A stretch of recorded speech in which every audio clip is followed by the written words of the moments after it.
Hello friends, good morning. राजबेरी YouTube channel को आपण मानक पुणी थे स्वागत। आशा करछि आपण माने निश्चय भल थे। आसतु मुझे आपन को देखेबी गोटे नुआ रेसिपी दही पनीर केमती कौन करुच्ची आप देखनी।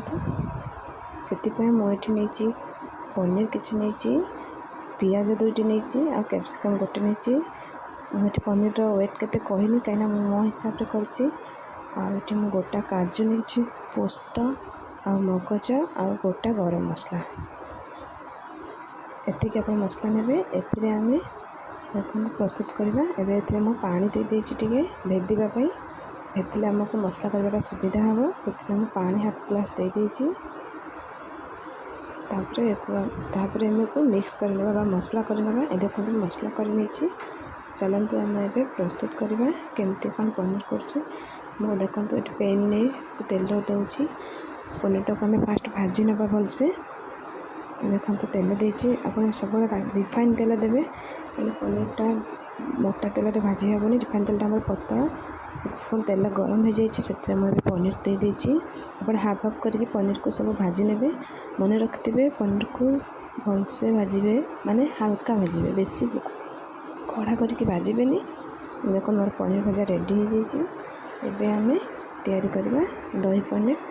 से मु गोटा गरम मसला किसी दे देती तेल रे, आ कि चीनी टिके हल्का दे देती। तापर जो कटा पियाज रखी पियाज को दे देती। पियाज दबा 2 सेकंड कि 3 सेकंड भाजबे। तापर आम से कैप्सिकम जो रखी थे कैप्सिकम को देदेवे। मत देखो कैप्सिकम दे देती।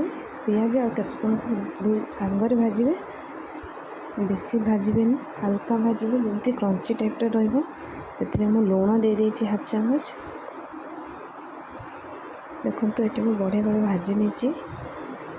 देखो भाजला आम जो मसला करके रखी थे काजू मगज पोस्तर पेस्ट सेटा को देदेबा। देके गैस आंच को कम रखिकी मसला को कषा भलसे 5 ରୁ 10 मिनट कषला।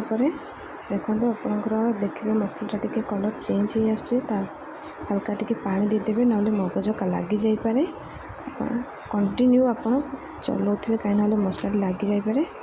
देखो ये सुंदर देखा जाऊँगी कलर। ए हलदी गुंड बिल्कुल भी यूज करें। देखो ये मुझे आउ गोटे मसला भी ऐड करवा। मुझे दही देती, दही में गोलमरीच हाफ चामच देती, गुंड लंका गुंड गोटे चामच देकी भल भाव मिक्स करना। देखो मैं बढ़िया भाव मिक्स कर यहपरी भाव आप गोल ने से मसला ग्रेवीटी को आपड़ से मसला देदेवे। देखो ये मैं मसला दे देती। देखो ये आप गैस फ्लेम टी अधिक कर कषे। तापर आप शाही पनीर मसला देदेवे। से देकी भल भाव कषे। गैस आंच को मीडियम रखिए, रखिए कषे। कषिले मसलाटा भलसे कषि मसला पोड़बनी कि लगभग। देखो आपड़ कषुवे जे पर्यंत आप मसलार तेल अलग न हो से पर्यंत आप कषुवे। तापर आप कस्तूरी मेथी टी देदेवे। से देखो ये मुझे दे देकी कषुची भल भाव कषे। देखिए देखो कि सुंदर तेल छाड़ा मसलारू। एवं आम ए पानी हल्का जदि देवे, जब मसला लगुव ताल आप पानी देवे, जब न लगुव ताल पानी बिल्कुल देवेनि। यहपरी भाव कषे। देखो मोर मसला रेडी हो गला। सुंदर भाव देखो मसला रेडी हो बहुत। यापर आम धनिया पत्र किसी काटिकी देदेबा। से कहीं सीजन नुहे ना धनिया पत्र लास्ट देले स्मेल कर मसला दे देती। एवं आम पनीर को देदेबा।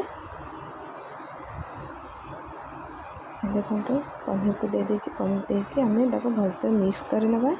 तापर आप गोटे 2 ग्लास पानी देदेवे कल पनीर लुण मसला टी गले भल लगे। आमर रेडी हो जाए पनीर दही पनीर। आसते आपको देखा। देखते आप रुटी रे पूरी रे जो थे पहले आप खाईपारे। बेसी आमर परोटारे रुटी रे भल लगे। आप निश्चय घर कर खाँ, देखिए बहुत टेस्ट लगे। पिला माने भी बहुत सुंदर भाव खाइबे, भल लगे। आशा करछि आपण मानक मो वीडियो निश्चय भल लगी। जदि मो वीडियो आपको भल लगी प्लीज़ लाइक शेयर कमेंट करने को बिल्कुल भूल। हाँ सब्सक्राइब करने रखुच्छी। पुणी थे देखा आ गोटे नुआ एपिसोड रे। ନମସ୍କାର।